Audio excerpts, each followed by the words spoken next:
Good afternoon students. आज से हम लोग कॉम्प्लेक्स सेंटेंस क्या होता है, दो या दो से अधिक सिंपल सेंटेंसेस को मिला करके एक कॉम्प्लेक्स सेंटेंस कैसे बनाया जाता है, क्या क्या उसकी विधियां हैं, इसके विषय में अध्ययन करेंगे। आज यहाँ पार्ट 24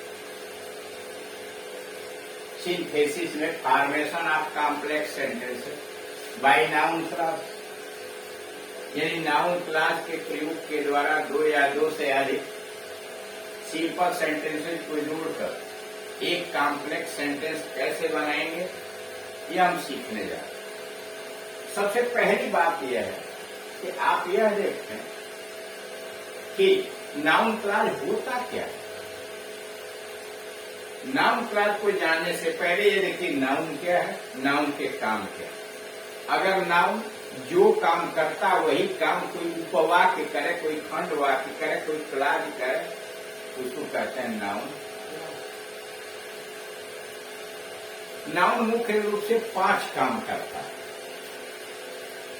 वह किसी क्रिया का सब्जेक्ट बनता है, सब्जेक्ट हुए में। वह किसी क्रिया का ऑब्जेक्ट बनता है, ऑब्जेक्ट हुए में। वह किसी प्रीपोजिशन का ऑब्जेक्ट होता है, यानी किसी प्रीपोजिशन के बाद में लगाया जाता है, वह कहा जाता है कि अब ये प्रीपोजिशन का ऑब्जेक्ट है।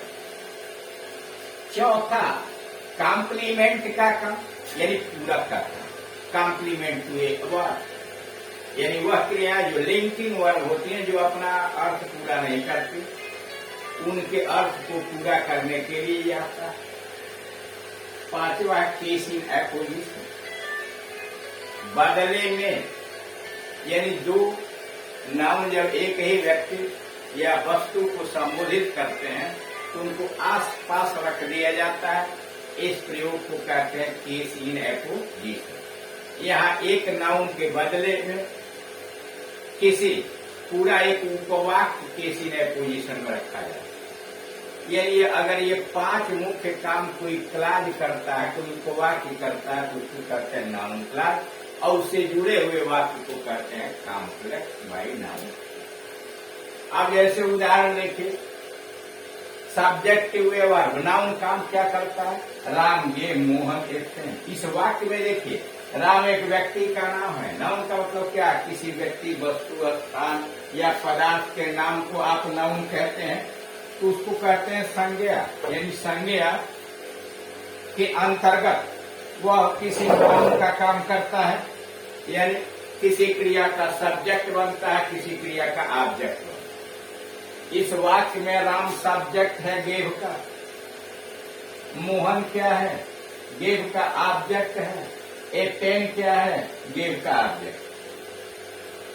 सब्जेक्ट सीधे राम आपको दिखाई दे रहा है, क्रिया का सब्जेक्ट बना हुआ और राम नाउन है।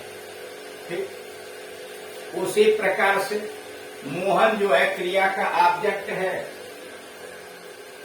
और ऑब्जेक्ट कैसे पता लगता है, मुख्य क्रिया के अंतर्गत किसको, किसे या क्या लगाकर प्रश्न कीजिए।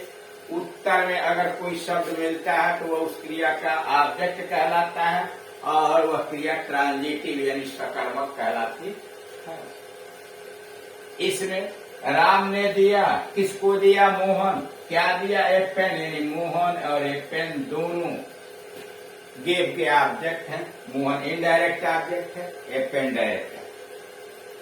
अब आइए ऑब्जेक्ट टू प्रीपोजिशन, तीसरा काम, लिसन टू, सुनिए, मी, मुझे सुने यानी मेरी बात सुने, या मी प्रोनाउन है, यानी प्रोनाउन का यह टू जो है, मी जो है टू का प्रोनाउन है। अगर हम इसको हटा दें, मी के जगह पर लिसन टू राम, राम को सुनो, अब क्या हो गया, राम टू प्रीपोजिशन का। लिसन टू द टीचर, अध्यापक की बात सुनो, तो टू किसको गवर्न कर रहा, टीचर को गवर्न कर रहा। इसमें आइए बेले बेन गार्ड क्या, नाउन। ईश्वर में विश्वास करो, अगर पूछता है कोई गार्ड यहाँ किस पोजीशन में वाक्य आया है, तो अब यह इन प्रीपोजिशन का आता है। अब आइए, Ram the monitor is absent, monitor Ram अनुपस्थित है। राम जिस व्यक्ति का नाम है वही मॉनिटर है, दोनों को अगल बगल रख दिया गया है, या इन दोनों नाउन को कहेंगे कि दूसरा नाउन पहले नाउन के केस इन पोजीशन में है। Milton a poet was blind, कवि मिल्टन या मिल्टन एक कवि अंधा था। Milton a poet was blind, इसमें ए पोएट मिल्टन का केस इन पोजीशन है। Complement this is a pen, यहाँ ए पेन क्या कर रहा है, एज अपना अर्थ पूरा नहीं कर पा रही, उसके अर्थ को पूरा करने के लिए पेन आया, इसको कहेंगे कॉम्प्लीमेंट।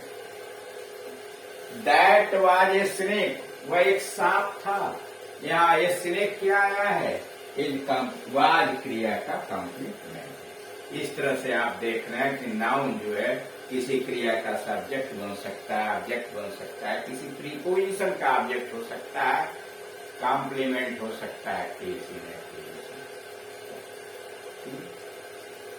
अब यह है कि यही काम अगर कोई नाउन क्लाज करता है तो उसको कोई उपवाक्य कहता है, यानी किसी क्रिया का सब्जेक्ट बन जाता है, किसी क्रिया का ऑब्जेक्ट बन जाता है, किसी प्रीपोजिशन का ऑब्जेक्ट बन जाता है, कॉम्प्लीमेंट बन जाता है, किसी ने पोजिशन, तो उसको कहेंगे कि साहब ये नाउन क्लाज है। जैसे यहाँ लिखा सब्जेक्ट टू एगो, वहां तो हमने केवल नाउन का लिखा, क्रिया का सब्जेक्ट कैसे बना, that he will come is certain.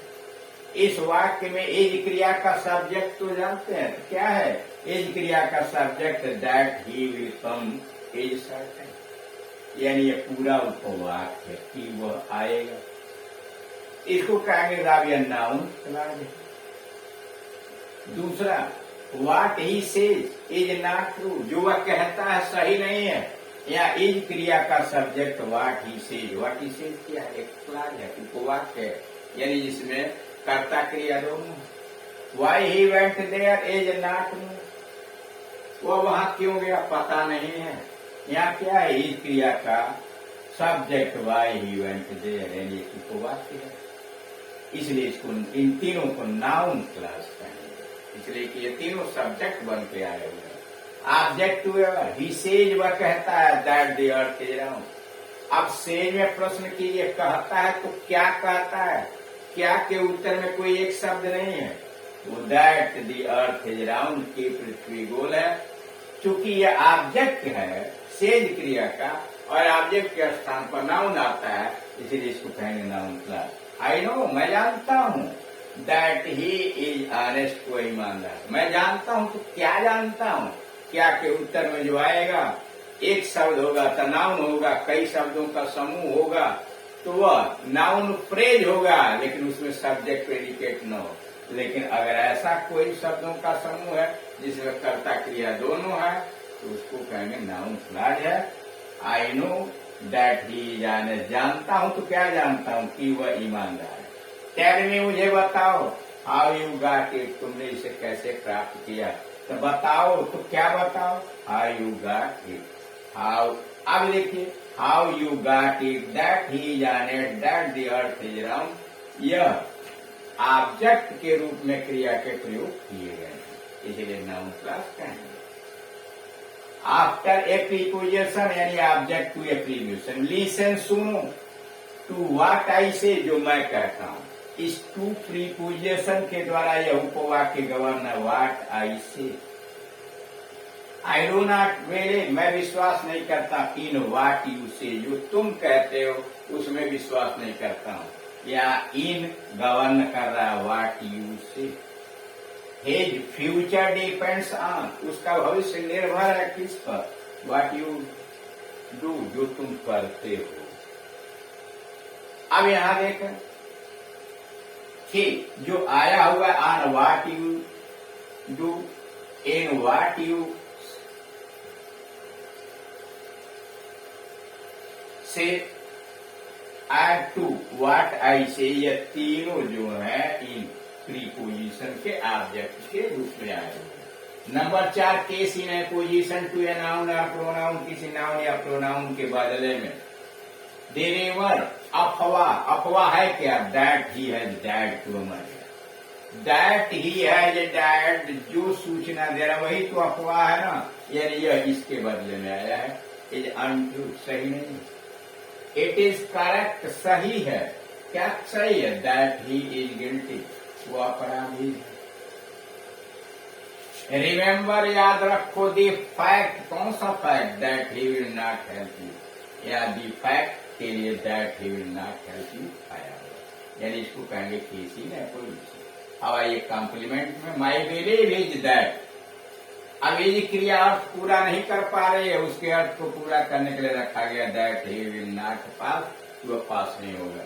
यह चूंकि पूरा एक उपवाक्य है और स्थान क्या पूरक के रूप में आया है, कॉम्प्लीमेंट के स्थान पर आया है, इसको कहेंगे यह नाउन क्लास है। My statement is that he is right, मेरा कथन है कि वह सही है। यह इज क्रिया का कॉम्प्लीमेंट है, that he will, that he is right. This is how he got it, यही वह कैसे उसने प्राप्त किया। ठीक, इसमें आपने देखा कि नाउन क्लास, नाउन करता क्या है, नाउन क्लास क्या करता है।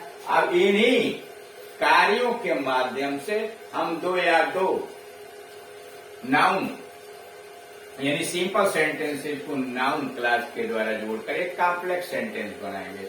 उसमें हम जो दो वाक्य दिए रहेंगे, उसमें एक वाक्य को नाउन क्लास में बदल करके किसी क्रिया का सब्जेक्ट, किसी का ऑब्जेक्ट, किसी प्रीपोजिशन का ऑब्जेक्ट, केस इन एपोजिशन में अथवा कॉम्प्लीमेंट के रूप में। क्लियर? अब अगले वीडियो में हम इसको जोड़ने की प्रक्रिया सिखाएंगे। Thank you.